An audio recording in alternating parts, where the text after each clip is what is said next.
The concern over rail safety is a bit complicated because in general, derailments like this have happened less and less over the years, no matter what it may feel like. Critics say changes to the way the industry operates, however, clouds that picture.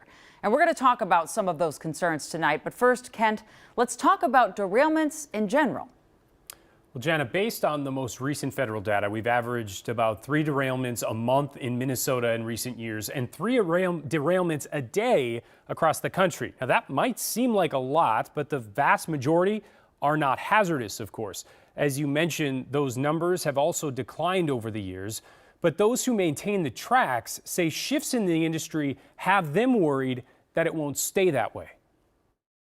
3 years before the latest hazardous train derailment near Raymond, the Union for Maintenance Way employees who work to maintain and search for defects in those very BNSF tracks sent a letter warning of dire consequences for public safety, specifically in regard to the possibility of a serious train derailment. Though the investigation into this derailment is just beginning, in a letter echoing their warning today, the union says its concern has kept growing as its membership has kept falling. From more than 1,000 members in 2016 to just 618 this year. While staffing shortages have impacted many industries, the union also points to BNSF changing its track safety standards, citing the Raymond area as an example. It says inspections have dropped from 7 days a week down to 4 and now down to 2 inspections per week, while the person in charge of the area has gone from 7 inspectors reporting to them down to 4, according to the letter. And other Maintenance Way employee unions say the concerns aren't isolated to BNSF. Our employees are out there, they're being ground to dust, working 24/7 in every condition. Tom Steinbrenner represents track maintenance workers for Canadian Pacific Railways, which is still working to clean up from its own hazardous material derailment earlier this week, less than 100 miles away near Wyndmere, North Dakota. Though these accidents have generally declined over the years, so has the mileage trains are logging due to a shift in approach by the railroads. What we saw was longer trains running faster and running farther. And he says that's putting more stress on fewer employees. My concern is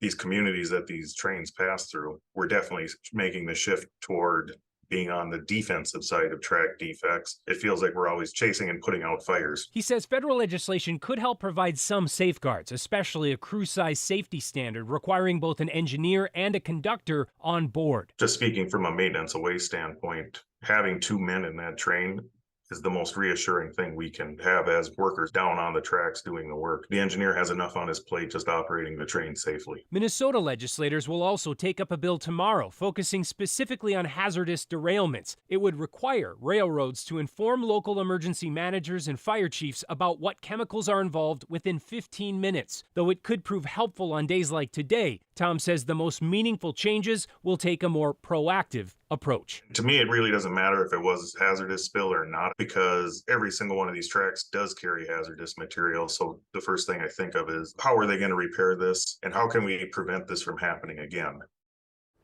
Now, we reached out to BNSF about the statements the union made about those changes to inspection frequency and the number of inspections in the Raymond area. But at this point, we know they have it. They're looking over the letter that the union sent, but they have not given us their response yet, Jana. And it is worth pointing out again that despite these concerns about defects in tracks, we don't know what caused this specific derailment today.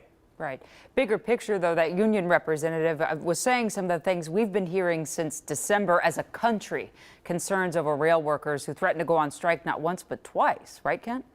That's right. And by the way, this union for BNSF, they did come to an agreement with the railway back in December, I believe it was. So they're not still disputing a labor contract. That's not at play here. But of course, there's still a lot of dispute around it. Other issues. Thanks so much, Kent. We appreciate it.